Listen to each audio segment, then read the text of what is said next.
Good evening. Thank you for joining me. I am your host, Nick, and this week we covered the House of 200 Demons. And after recording that episode, and Sam and Em left, I decided to kind of clean up some in the archives, and as I was about to leave, I heard a thump of a book on a table, and I turned to see the second volume of The Ominous Library, sitting there almost begging to be read. So, of course, I have to share.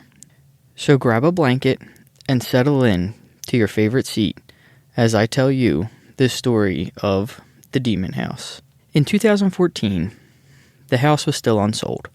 The young man knew this because he refreshed Zillow twice a day and followed 3 paranormal forums that waited for the next low-income family to move in.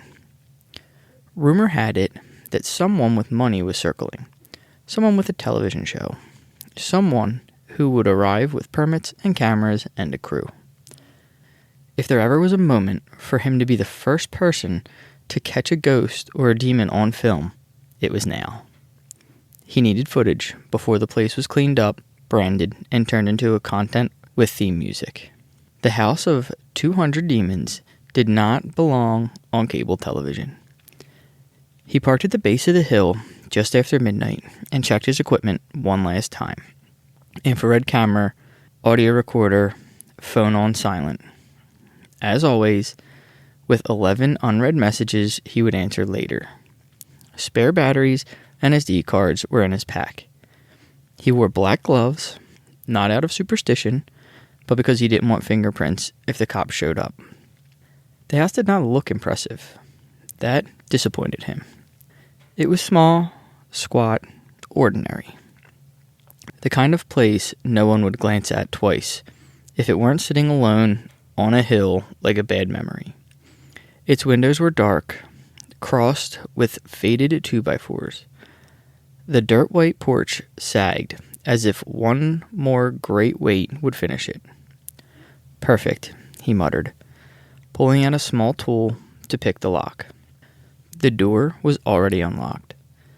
That should have bothered him more than it did. The moment he stepped inside, the house breathed. The temperature dropped.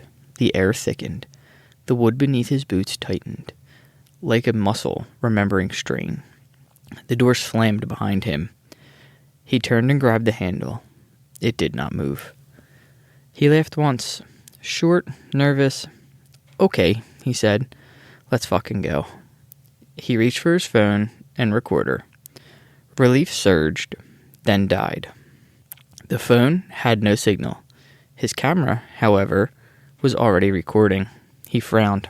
He hadn't pressed record. The hallway ahead stretched further than the exterior of the house should have allowed. A door opened on its own to the left. Across its peeling white paint, written in red, was the word, isolation. He stepped inside, lifted his phone, and tucked the recorder into his shirt pocket. He narrated automatically. The room is bare, except for a gray chair and a table bolted to the floor. No windows. There's an insistent breeze, and a strange light in the center of the room. I can't see its source. The door creaked shut and locked. Silence hit him like pressure. Not quiet, but an absence of sound. His own breathing sounded wrong, as if the room resented it. Then he heard voices that sounded like laughter or conversation. The voices were overlapping and intimate, close enough to feel familiar, too muffled to understand. "Hey," he called, pressing his ear to the wall. "Hello?" No response.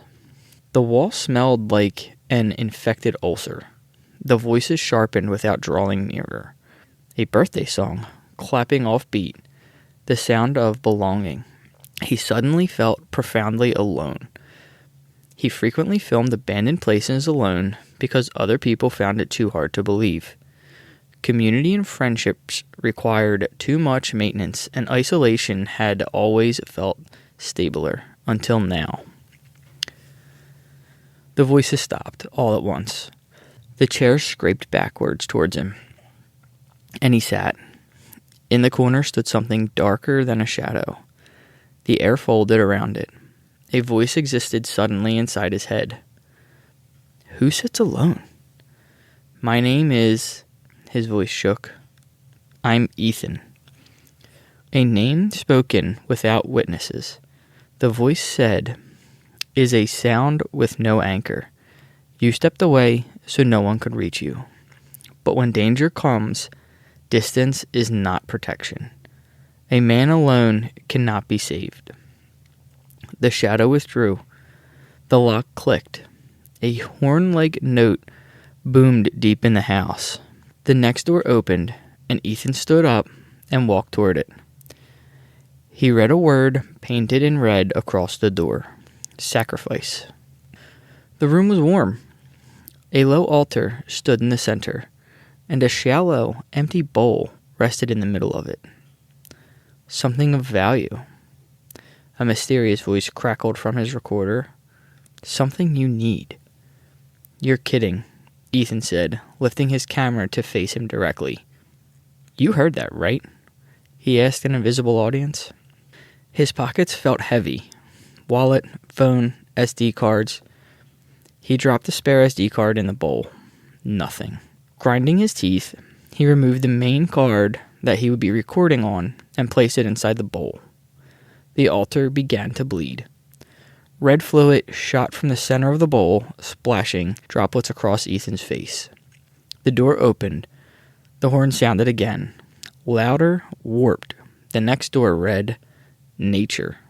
The floor was broken. Roots pushed through the warped boards, thick and wet, flexing with certainty. Mold blooming along the walls. The air smelled clean and rotten, like rain or something dead. Something brushed his ankle. The roots slid, sealing the doorway. In a corner lay a body. It wasn't fresh, nor skeletal. It was in the process of being returned to the earth. Giant beetles moved through it, while white fungus stitched flesh into the soil. The body twitched.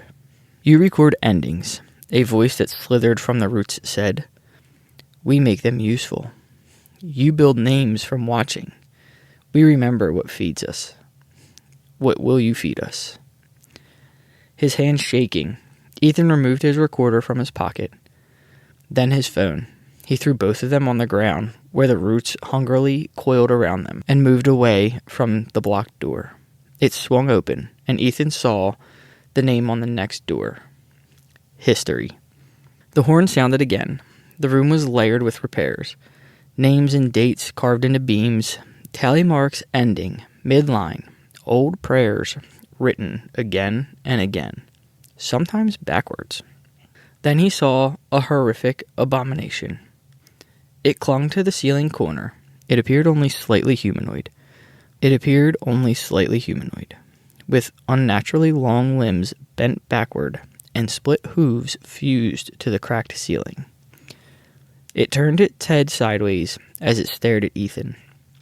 Its thick black horns scraped the ceiling. Before houses, it said, before names, there was a mouth. Images flashed within Ethan's mind. Candles, blood, hands raised. Proof ends the feeding, the demon whispered. Curiosity brings them in. The door unlocked, and Ethan ran towards the next room that read, Hell. He crashed through the threshold and fell. The hallway stretched impossibly long. Hundreds of doors lined the walls. Some bulged, some whispered. Across them, in peeling red paint, hunger, unseen, flesh, rot, unburied. Doors began to unlock. Something scraped inside. The horn rose to a shrieking crescendo, and Ethan felt blood dripping from his ears. Then, a few yards down the hallway, moonlight spilled through an open door. I'll tell them, he shouted. I'll make them believe without proof. He ran and threw himself into a silver moonlight. Something grabbed his ankle. He kicked free and fell onto the cold grass, and he turned to see, in his relief, that the house loomed behind him, silent. Fuck, he exasperated. How is anyone going to believe me? He whispered. 1 month later, Ethan contacted a self-proclaimed ghost hunter who was in the process of buying the house. The man listened to Ethan's story. The house was demolished, but not before filming. Ethan watched from the road as the hill was left bare and wrong. He told himself it was over. That belief, without proof, would fade. But sometimes he dreams of the red painted doors. And sometimes, when he's alone, he hears breathing behind him that's patient and familiar. Thank you again for joining me this week in The Ominous Library.